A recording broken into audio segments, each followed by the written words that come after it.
Hello everyone, welcome to my channel Rakesh tutorial. আজ আমি 11 শ্রেণীর সেকেন্ড সেমিস্টারের ইতিহাসের তৃতীয় অধ্যায়ের দুটি গুরুত্বপূর্ণ প্রশ্ন নিয়ে আলোচনা করব। ভৌগোলিক আবিষ্কার সংক্রান্ত, ভৌগোলিক আবিষ্কারের কারণ এবং ভৌগোলিক আবিষ্কারের ফলাফল বা গুরুত্ব বা প্রভাব।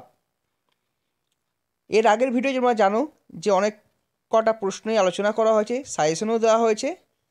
আর আজকের প্রশ্নটা খুব গুরুত্বপূর্ণ। তোমরা ভিডিওটি প্রথম থেকে শেষ পর্যন্ত দেখো, আশা করি তোমাদের বিন্দুমাত্র হলেও উপকারে লাগবে। যদি চ্যানেলে নতুন হয়ে থাকো তাহলে অতি অবশ্যই সাবস্ক্রাইব করো, আর যারা চ্যানেলটিকে আগে থেকে সাবস্ক্রাইব করে রেখেছো তাদেরকে অসংখ্য ধন্যবাদ। যদি কোনো অসুবিধা হয় তাহলে কমেন্ট করে জানাবে, আর বন্ধুদের মধ্যে প্রচুর পরিমাণে শেয়ার করবে। তাহলে চলো শুরু করা যাক আজকের আলোচনা। প্রশ্ন: ভৌগোলিক অভিযানের কারণ আলোচনা করো। এটা 8 মার্কস হিসেবে আসতে পারে বা 4+4। আমি কারণ ফলাফল দুটোই লিখিয়ে দিয়েছি। উত্তর: ভূমিকা। 1415 খ্রিস্টাব্দে পর্তুগিজরা আফ্রিকা উপকূলে অবস্থিত সিউটা অধিকার করে। এর সঙ্গে সূচনা হয়েছিল এক নব আবিষ্কার ও দুঃসাহসিক সামুদ্রিক অভিযান। অচেনাকে চেনার ইচ্ছা থেকেই পঞ্চদশ সপ্তদশ শতকে ভৌগোলিক অভিযান হয়েছিল।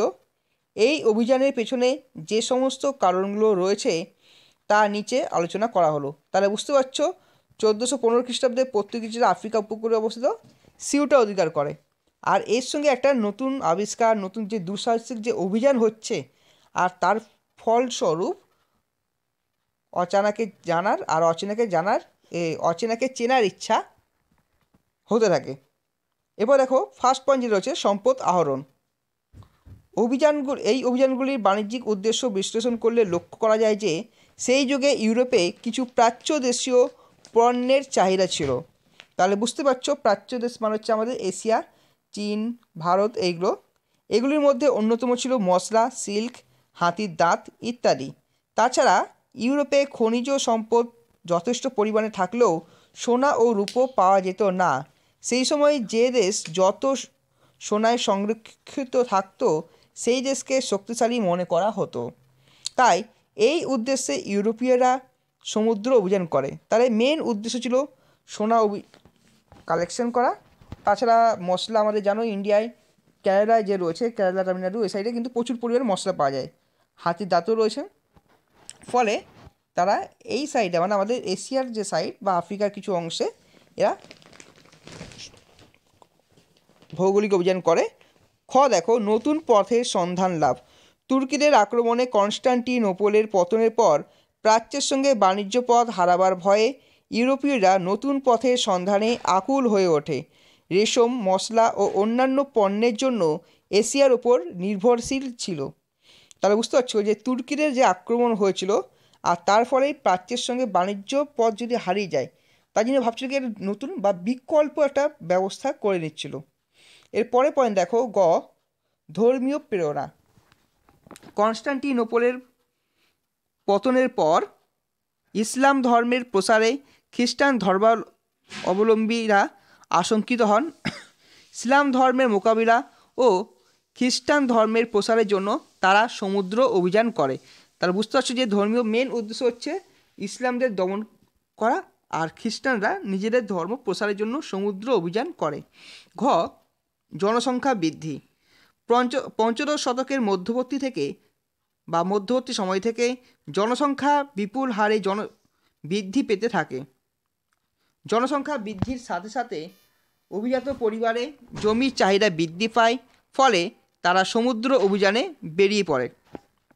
তাহলে জনসংখ্যার চাপ এটাও একটা বিরাট কারণ। এরপর হচ্ছে দেখো, শাসকদের পৃষ্ঠপোষকতা। ভৌগোলিক আবিষ্কারের পেছনে শাসকরা যথেষ্ট সহায়তা করেছিল। মানে যারা রাজা বা রানী ছিলেন তারাও এ ব্যাপারে খুব সাহায্য করেছিলেন। সম্রাটরা প্রত্যেকটা দেশে, ইংল্যান্ড, ফ্রান্স, স্পেন একটু বেশি সাহায্য করেছিল এ ব্যাপারে। স্পেনের রাজা ফার্দিনান্দ ও রানী ইসাবেলা সে দেশের নাগরিকদের জন্য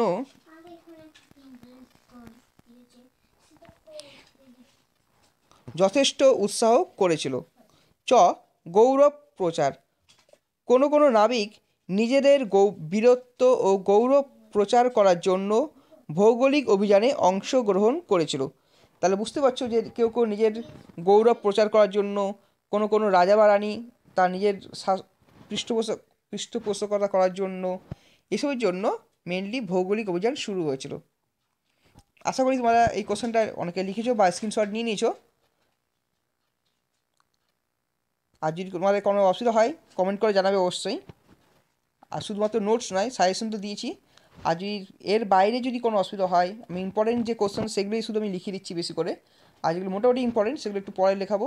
তোমরা কমেন্ট করো, যদি কোনো অসুবিধা হয় আমি চেষ্টা করব তোমাদের কমেন্টের অ্যান্সার দেওয়ার জন্য। আর বন্ধুদের মধ্যে প্রচুর পরিমাণে শেয়ার করো।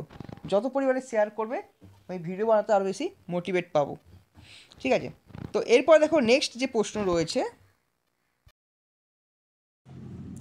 প্রশ্ন ভৌগোলিক অভিযানের ফলাফল লেখো। উত্তর ভূমিকা। আগের যে প্রশ্ন ছিল সেই প্রশ্নে তোমরা ইন্ট্রোডাকশনটা লিখবে, তারপর লিখবে দেখো ভৌগোলিক আবিষ্কারের ফলাফলকে দুটি ভাগে ভাগ করা যায়। এর ভালো দিকও যেমন ছিল তেমনি খারাপ দিকও ছিল। প্রথমে সুফলগুলি নিয়ে আলোচনা করব। নিম্নোক্ত সুফল। 1 নম্বর পয়েন্ট হচ্ছে জ্ঞান বৃদ্ধি। ভৌগোলিক আবিষ্কারের ফলে অজানাকে জানার ও অচেনাকে চেনার ফলে ভৌগোলিক জ্ঞান বৃদ্ধি পায়।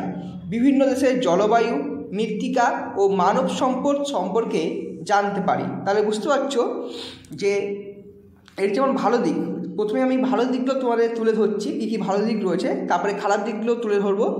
যে জ্ঞান বৃদ্ধি মানে মানুষ তো এতদিন ধরে কোনো অনেক জিনিস জানতো না বা চিনতো না, এর ফলে কি নতুন নতুন দেশে যাচ্ছে, তার ফলে তাদের জ্ঞান বৃদ্ধি পাচ্ছে, বিভিন্ন দেশের জলবায়ু সম্পর্কে জানতে পারছে।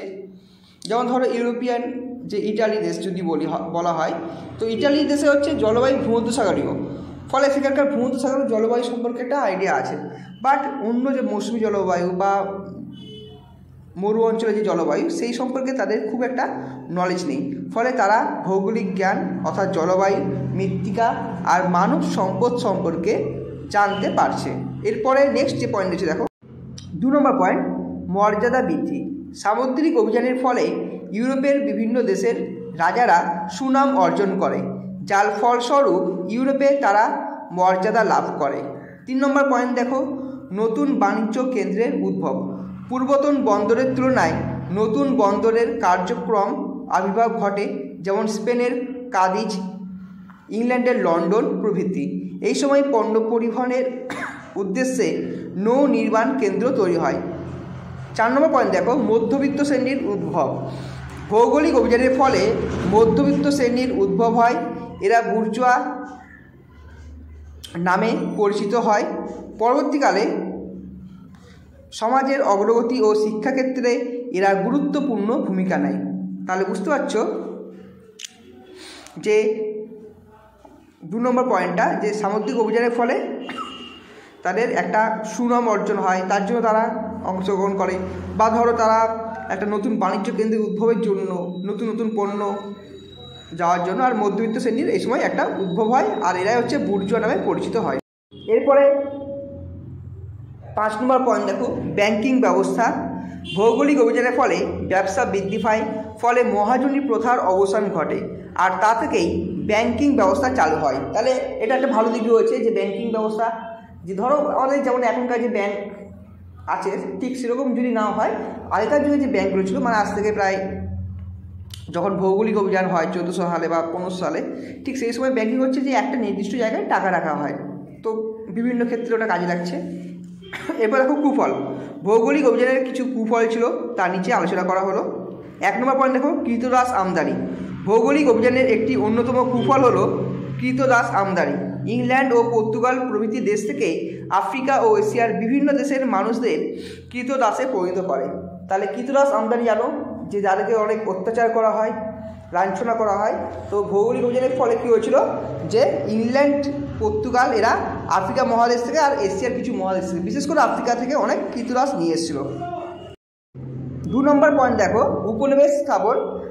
ভৌগোলিক অভিযানের ফলে ইউরোপীয় দেশগুলি এশিয়া ও আফ্রিকার বিভিন্ন দেশে উপনিবেশ স্থাপন করে, এই সমস্ত দেশগুলির ওপর তারা আধিপত্য বিস্তার করে। তাহলে বোঝা যাচ্ছে যে ইউরোপীয় আফ্রিকার ওপর এত অত্যাচার করা হয়েছিল, তার ফলে তারা নিজেদের আধিপত্য বিস্তার করেছিল। তাই না আমাদের ভারতবর্ষে ইংরেজরা প্রায় 200 বছর ধরে রাজত্ব করেছে। 3 নম্বর পয়েন্ট দেখো, ইটালির বাণিজ্য হ্রাস। ইটালির বিভিন্ন শহর যেমন ফ্লোরেন্স, ভ্যানিস প্রভৃতি শহরে বাণিজ্যিক গুরুত্ব কমতে থাকে। তাহলে বোঝা যাচ্ছে যে ভৌগোলিক আবিষ্কারের সুফল যেমন ছিল, কুফলও কিন্তু বেশ ভালো মতোই ছিল। তাহলে এই ছিল আমাদের আলোচনা। তোমরা যারা চ্যানেলটিকে এখনও সাবস্ক্রাইব করোনি অতি অবশ্যই সাবস্ক্রাইব করো। দেখা হচ্ছে নেক্সট ভিডিওয় নতুন কিছু টপিক নিয়ে।